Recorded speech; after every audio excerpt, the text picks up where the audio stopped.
میرے نبی پاک صلی اللہ علیہ وسلم نے ارشاد فرمایا کہ وہ کون سی چیز ہے جو لوگوں میں سب سے زیادہ افضل شخص کے اندر پائی جاتی ہے؟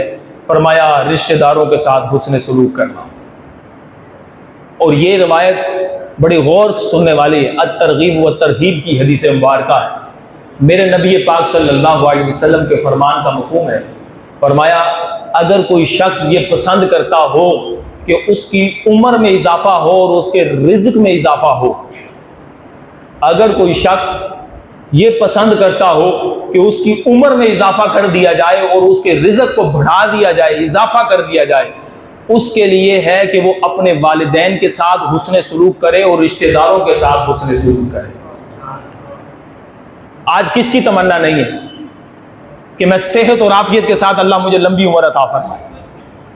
اور کس کی تمنا نہیں ہے اللہ رب العزت مجھے حلال رزق زیادہ عطا فرمائے، حرام سے بچا دے، حلال رزق زیادہ دے؟ تو نبی پاک صلی اللہ علیہ وسلم کے فرمان سے ہمیں نسخہ مل گیا عمر کی اضافے کا اور رزق میں اضافے کا۔ کیا کرنا ہے؟ اپنے والدین کے ساتھ حسن سلوک کرنا ہے اور رشتہ داروں کے ساتھ حسن سلوک کرنا ہے۔ یہ عمل ہمیں نبی پاک کے فرمان سے مل رہا ہے۔ آقا علیہ الصلوۃ والسلام نے فرما دیا رشتہ داروں کے ساتھ حسن سلوک کرو۔ اور یہ بھی ہمیں پتہ چل گیا ہے کہ کسی نسب کو عزت نہیں ملتی، نسبی سلسلے کی وجہ سے عزت نہیں ہے، عزت تقوی اور پرہیزگاری کی بنا پر۔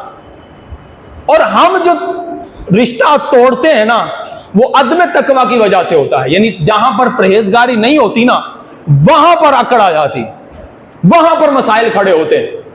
تو آج بھی اگر ہمارے رشتہ داروں کے اندر کوئی دراڑ موجود ہے تو ہمیں پہل کر لینی چاہیے، ہمیں آگے بڑھ کر ان سے ریلیشن قائم کر لینا چاہیے۔ فائدہ کیا ہوگا؟ رزق میں بھی اضافہ ہوگا اور عمر میں بھی اضافہ ہو جائے گا۔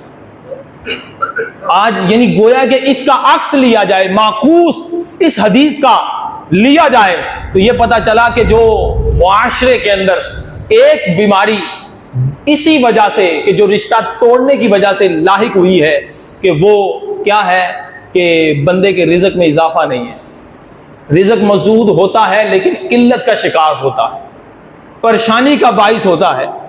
تو اس سلسلے کو ہم غور کریں تو کہیں ایسا نہیں کہ ہم رشتہ داروں سے تعلق توڑ کے بیٹھے ہو، جس کی وجہ سے ہمارے رزق میں تنگی آ رہی، جس کی وجہ سے ہمیں یہ پریشانیاں اٹھانی پڑ رہی۔